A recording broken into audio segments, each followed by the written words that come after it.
এই জাহের আলভী ছেলেটার যতগুলো নাটক আছে একটু ফটকা টাইপের, তাই না? অনেকেই দেখলে তার একটু অন্য টাইপের বলে, লুচ্চা টুচ্চা এরকম কিছু মনে বলে। তো মানে এরকম টাইপ নাটকই করে আর কি, ঠিক আছে? মানে অন্যভাবে বলতেছি ভাই, না এইভাবে মনে বলা উচিত হইল না নাকি?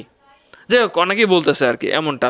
তো আজকে যে ঘটনাটা ঘটেছে ভাই, আমরা বাইরে থেকে দেখি অনেকেই খুব সুখে আছে, কি আছে না আছে, কিন্তু বাস্তব জীবনে অনেকটাই অসুখী তারা। বাস্তব জীবনে তাদের মধ্যে অনেক কিছুই ঘটে যায়। তা আজকে দেখলাম যে জাহের আলভীর স্ত্রী আর দুনিয়াতে নাই, সে নিজে নিজে না ফেরার দেশে চলে গেছে। এদিকে সেলেট আলভী কোথায় আছে, জাহের আলভী কোথায় আছে? নেপালে যতটুকু সম্ভব তিনি শুটিং করতেছেন। দেশে থাকলে তো তার অবস্থা আরো 12টা বেজে যেত।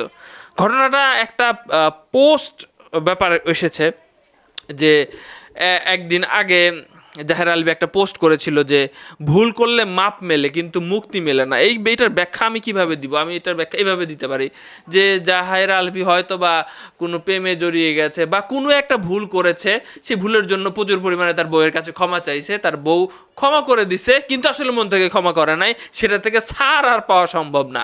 তো এমন একটা পোস্ট জাহের আলভী করেছিল, সেইখানের নিচে তার স্ত্রী আবার একটা মানে উত্তর দিছিল আর কি। হ্যাঁ, সেটা আমি দেখলাম যে লিখেছে যে তার ইকরে লিখছিল আর কি, অভিনন্দন, ভুল করলে মাপ মেলে না মুক্তিও মেলে না। মানে মেয়েরা মাপ দেয় না, মুক্তি দেয় না, কোথায়?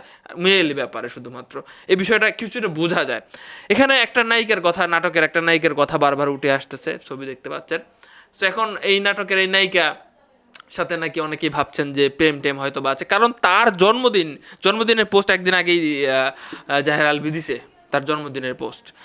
তো অনেকেই বলতেছে তারা নিয়ে নেপালে গেছে শুটিং করতে, হয়তো যেতেও পারে, নাটকে তারা একসাথে অনেক নাটক টাটক করে, যেতেও পারে। অনেকেই বলতেছে তার সাথে প্রেম টেম আছে, এই জন্য এই ব্যাপারটা তার স্ত্রী জেনে গেছে, জেনে গিয়ে মেনে নিতে পারে না, এই সিদ্ধান্ত নিছে। একটা মানুষের সিদ্ধান্ত আসলে কোন পর্যায়ে গিয়ে নিতে পারে আপনারা তো জানেন। অনেকেই সোশ্যাল মিডিয়াতে আসলে রেগে যাচ্ছে যে এমনটা যদি হয়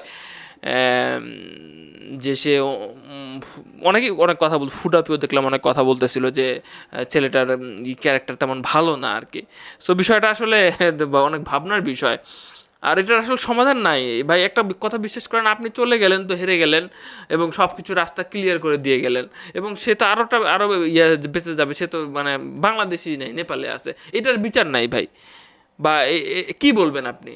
সে নিজে নিজে হয়তো বা অনেকটা কষ্ট পাইছে, মেয়েরা স্বামীর ভাগ দিতে চায় না, এটা একদম স্বাভাবিক ব্যাপার। এমন কোনো ঘটনা ঘটে থাকতে পারে, সে দেশে এসে নাকি বিস্তারিত বলবে, জনগণ তারা কীভাবে মেনে নেবে আমি জানি না। 2010 সালে তারা পালিয়ে বিয়ে করেছিল, প্রেম করে বিয়ে করেছিল। 2024-25 সালের দিকে মনে হয় এটা প্রকাশ এসেছে, তাদের একটা সন্তানও আছে। সেই সন্তানের কথা, সন্তানের কি হবে না হবে, এটা বড় কষ্টদায়ক বিষয় আসলে। এই পর্যায়ে এমন সিদ্ধান্ত নেওয়া উচিত হয় না সন্তানের কথা চিন্তা করেও। আসলে তবুও মানুষজন আসলে সেটা সেই সময় সান্ত্বনা দেওয়ার মানুষ আশেপাশে মনে থাকে না। সে নাকি খুব আসলে ছিল, কঠোর, মানে কঠোর বলতে কি এতটা এটা করবে এটা কি কল্পনাই করে না, সবার আরও বুদ্ধি টুদ্ধি দিত।